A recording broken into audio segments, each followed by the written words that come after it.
सर्वांना जय Bhim Maharashtra India unlimited in digital news चॅनलमध्ये सर्वांचं स्वागत. आज सोमवारी मेचा दुसरा आठवडा आणि वर्किंग डे दिवशी आल्या जी काही प्रशासन डिपार्टमेंटकडून माहिती मिळते की 15 तारखेला महासभा आहे. ही मला वाटतं आता 3 महासभा झाले, 4थी का 5वी महासभा असेल.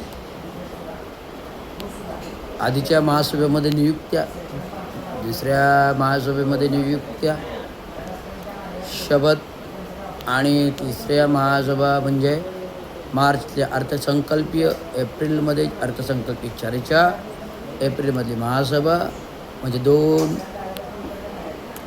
याचं 5वी महासभा असेल. आता या 5व्या महासभेकडे महत्त्वाचे मुद्दे आहेत. त्याच्यामध्ये पहिला मुद्दा आहे, ज्या काही महासभा आत्तापर्यंत 4-5 झाल्या, आता सुरुवातीची महासभा आहे म्हणून आपण त्याला शिथिलता देतो नियम, कारण नव्याने बॉडी स्थापन होते, नवीन महापौर होतात, नवीन उपमहापौर येतात. परंतु आत्ता जी काही 5वी महासभा आहे म्हणजे जानेवारीमध्ये निवडणुका पार पडल्या, 30 तारखेला महापौर प्रस्थापित झाले, फेब्रुवारीमध्ये इतर सभागृह नेते, गटनेते वगैरे सगळे नियुक्त्या झाल्या आणि मार्चमध्ये अर्थसंकल्पीय बजेट महासभा झाली, चर्चा झाली. अनेक नवनियुक्त स्थानिक जुने नगरसेवकांनी आपापले महत्त्वाचे मुद्दे अर्थसंकल्पीय वाढीच्या बाबतीत विशद केले. हे विशद करताना हप्त्यामध्ये एक महत्त्वाची खबर आहे की हे मुद्दे विशद तर केलेच, परंतु महत्त्वाचा मुद्दा आहे की येणारी महासभा ही संविधानिक आहे की असंविधानिक आहे, का आहे असंविधानिक की संविधानिक आहे की असंविधानिक. त्यातला पहिला मुद्दा खोडता ही महासभा असंविधानिक आहे, कारण की मित्रपक्ष भारतीय जनता पार्टीचे विविध प्रश्न होते की 350 कोटीचा ऑडिटचा मुद्दा विधानसभेतला, 2265 कोटी गटर पायवाटाचा आणि 10,000 कोटी 3 वर्षात खर्च झाले तो मुद्दा, त्याचा तपशील, 2943 महासभा ठराव, प्रशासकीय ठरावाबाबतची माहिती, चौकशी, या सर्व गोष्टी होत्या. त्यामुळे सत्ताधारी शिवसेने भारतीय जनता पार्टीला दबावाखाली आणून शांतता केली आणि प्रश्नाची उत्तरं दिली नाही. गडबड झाली महासभेमध्ये आणि गडबड होऊन नगरसेवक लोकांनी हंगामा केला. विविध महिला नगरसेवक होत्या, मृणाल पेंडसे असतील, वाघ असतील, अनेक महिला नगरसेवकांनी महासभेच्या महापौरांच्या परिसरामध्ये विविध मुद्दे लाईव्हवर बोलले की आम्हाला बोलू दिलं जात नाही. तर हे कुठेतरी असंविधानिक आहे. आणि दुसरी गोष्ट, अजून एक असंविधानिक म्हणजे स्थायी समिती गठीत होत नाही, स्वीकृत सदस्य नियुक्त होत नाही. आता स्थायी समिती गठीत होत नाही हे संविधानिक घटनेचा मुद्दा आहे आणि स्वीकृत सदस्य पण संविधानिक घटनेचा मुद्दा आहे. कारण हा मुद्दे महाराष्ट्र शासनाचे आणि महाराष्ट्र राज्याचे उपमुख्यमंत्री एकनाथरावजी शिंदे, नगरविकास मंत्री आहेत, पालकमंत्री आहेत ठाणे जिल्ह्याचे, आणि त्यांचेच सहीचे अध्यादेश माझ्यापर्यंत आलेले आहेत की स्वीकृत सदस्य हे आयुक्तांनी नेमणूक करायची आहे आणि याच्यावर कुठल्याही पक्षीय गटनेत्याची शिफारस नसणार. संपूर्ण क्रायटेरिया जो असा आहे की ते स्वीकृत सदस्य डॉक्टर असतील, इंजिनियर असतील, वकील असतील आणि सामाजिक संस्थेमध्ये निपुण म्हणजे त्या पर्टिक्युलर समाजसेवेचं काम असेल तर राजकीय नसणारे व्यक्ती आणि प्रशासकीय सेवानिवृत्त अधिकारी वर्ग एक, प्रशासकीय अभियंता सेवानिवृत्त, ठाणे महानगरपालिकेची जाण असलेला आणि सामाजिक संघटनची जाण असलेला आणि कलावंत म्हणजे 4-5 मुद्द्यामध्ये रवींद्र चांगू शिंदे बसत आहे स्वीकृत सदस्यामध्ये. तर मला विनंती आहे ठाणे महापौरांना, ठाणे महानगरपालिकेच्या सभागृह नेत्यांना, गटनेत्यांना आणि पूर्ण शिवसेना सदस्यांना स्वीकृत सदस्य टोटल 10 आहेत. 6 शिवसेना गटातले आहेत, BJPला 2 आहेत, 8 आणि राष्ट्रवादी शरद पवार गटाला 1 आणि राष्ट्रवादी अजित पवारला गटाला 1 आहे. त्यामुळे हे जे काही सांख्यिकी गणित आहे त्यानुसार स्वीकृत सदस्य जो काही अनुभव असलेली व्यक्ती, जे अभियंता राहिलेली आहे, प्रशासकीय वर्ग एक अधिकारी राहिलेली आहे आणि युनियन संघटनेचे काम करतो, सामाजिक संघटनेचं काम करतो, अनेक दुर्धर कलावंतसुद्धा आहे आणि महानगरपालिका पूर्ण क्षेत्राचा अभ्यास आहे, जाण आहे. तांत्रिक मुद्दे बोलू शकतो, सामाजिक मुद्दे बोलू शकतो, राजकीय मुद्दे बोलू शकतो आणि महानगरपालिकेचे संबंधित विषयाचे मुद्दे बोलू शकतो.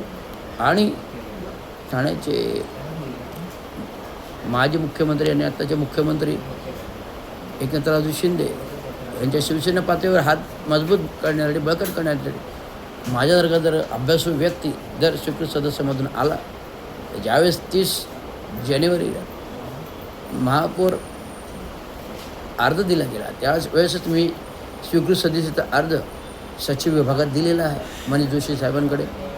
त्यांनी मला सांगितली की संख्याबळावर, परंतु शासन GR जो आहे ते संपूर्ण अधिकार आयुक्तांचे आहेत. आयुक्तांनी तो GR तपासावा. एकनाथराव शिंदेंच्या सहितात GR आहे नगरविकास खात्याचा. त्यामुळे हे मुद्दे मला गठीत करताना प्रत्यक्षाने जाणवतं की घटनाबाह्य महासभा आहे. त्यामुळे येणाऱ्या महासभेपुढे जर संविधानिक महासभा नसेल तर महासभेच्या दिवशी महानगरपालिकेला टाळ लागेल. याबाबत मी स्वतः टाळं घेऊन येणार आणि लावणार टाळे. कारण जनतेच्या मताने आलेलं नगरसेवक आहेत आणि महासभेमध्ये जर बोलू दिलं जात नाही आणि संविधानिक स्थायी समिती होत नाही, स्वीकृत सदस्य होत नाही, तर घटनाबाह्य महासभा चालू देणार नाही असा महाराष्ट्र म्युनिसिपल कर्मचारी युनियनचा इशारा आहे. एवढंच सांगतो. आणि या महासभेमध्ये एक महत्त्वाचा मुद्दा आलेला आहे, मिनल पालांडे. मिनल पालांडे कोण बरे? एक कारकून, एक खेळाडू म्हणून कारकून त्यांनी पदाची नोकरी मिळवली. एक खेळाडू म्हणून जो फायदा पाहिजे, एक खेळाडू म्हणून जो फायदा होता त्याची कारकून पदाची नोकरी मिळवली. परंतु तिला थेट उपायुक्त पदाचा अधिभार 2021मध्ये मी असल्यापर्यंत दिला नव्हता, पण मी निलंबित झाल्यानंतर ते आदेश दिले गेले. मी असताना ते लपवले गेले आणि एकनाथराव शिंदे, गणेश देशमुख, नरेश मस्के, एकनाथराव शिंदे पालकमंत्री असताना, गणेश देशमुख आयुक्त असताना, नरेश मस्के महापौर असताना आणि कार्मिक अधिकारी आता जे चिंतामणी देशमुखला आहेत, महादेव जगताप हे होते आणि मी स्वतः समोर होतो. आणि उपायुक्त पदाचा चार्ज देण्याबाबत शिफारस पालकमंत्र्यांकडे, एकनाथराव शिंदेंकडे आली होती. त्यामुळे मला पाहून ते आदेश लपवले, म्हणजे प्रस्तावचे आदेश लपवले गणेश देशमुख. परंतु त्याच वेळी मला निलंबनाचे आदेश होता. निलंबन झाल्यानंतर हे आदेश लपवलेले ते पुन्हा बाहेर काढले. तोपर्यंत स्थगित केले होते, कारण मी महाराष्ट्र म्युनिसिपल कर्मचारी बॅनरची हरकत घेतो. आणि आता अनधिकृतपणे 6 वर्ष ते काम करत होते. आणि आत्ता महासभेमध्ये मिनल पालांडेचा वाढीव मंजुरीचा 15 तारखेच्यामध्ये मसुद्यामध्ये विषय आहे. तर मी सर्व गठीत नगरसेवक असतील शिवसेनेचे, सर्व गठीत BJPचे, सर्व गठीत राष्ट्रवादीचे, अजित पवार सर्व गठीत, शरद पवार गठीत सर्व नगरसेवकांना मी ब्रीफ केले की जी बाई अधिकाराचा दुरुपयोग करते आणि कर्मचाऱ्यांना दादोजी कोंडेमध्ये जे काही कवायती करायचे फायदे आहेत संपूर्ण ग्राउंडचे, ज्याला आयुक्तांनी मंजुरी दिलेली आहे, आणि जे काही व्यायामशाळा आहे तिची मंजुरी दिलेली आहे आयुक्तांनी आणि आदेश आहेत. आणि जर आयुक्तांचे आदेश डावलणारी जर महिला कर्मचाऱ्यांना फायदे देत नसेल तर शिस्तभंग केलेला आहे. म्हणजे ती महिला आयुक्तांपेक्षा वरती आहे का नाही, तर हा शिस्तभंग आहे. कर्मचाऱ्यांच्या फायद्यापासून वंचित ठेवणे हा शिस्तभंग आहे. हा झाला दुसरा मुद्दा. तिसरा मुद्दा म्हणजे 6वा वेतन. आता आपण बोलतो ना 7वा वेतन द्या, 7वा वेतन द्या, 7वा वेतन द्या. तर 6व्या वेतनाचे जे काही 1-1 लाख रुपये सर्व कर्मचाऱ्यांचे, 6व्या वेतनाचे जे काही 1-1 लाख रुपये सर्व कर्मचाऱ्यांचे कपात केले होते आणि ते PFमध्ये जमा करणार होते. पण असं काही कुठले कपात केलेला हप्ता पी एफमध्ये जमा झालेलं नाही आहे.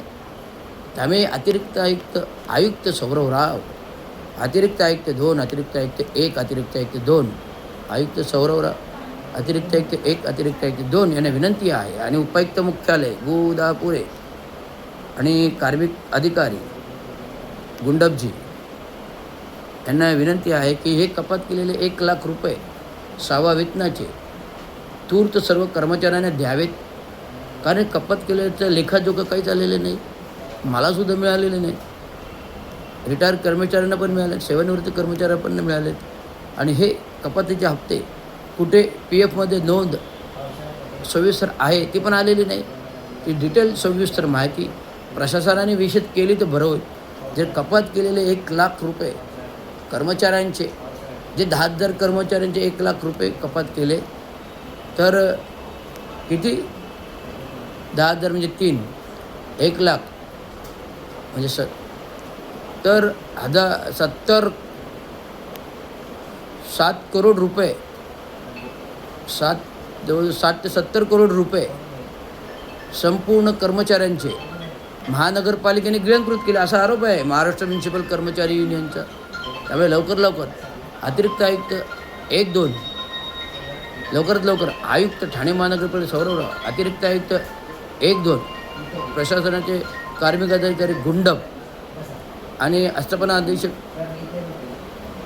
जे कोणी असतील आणि चीफ अकाउंटंट, मुख्य लेखा वित्त अधिकारी आणि मुख्य लेखा अधिकारी यांनी ह्या 1 लाख रुपयाचं सविस्तर विवरण द्यावं. नाहीतर मला अर्धनग्न उपोषण महासभेच्या दिवशी गेटवर बसावं तर लागणार आहे, मी टाळा लावणार आहे. त्यामुळे हे तीव्र आंदोलन होईल. एवढंच सांगतो. धन्यवाद. जय हिंद महाराष्ट्र.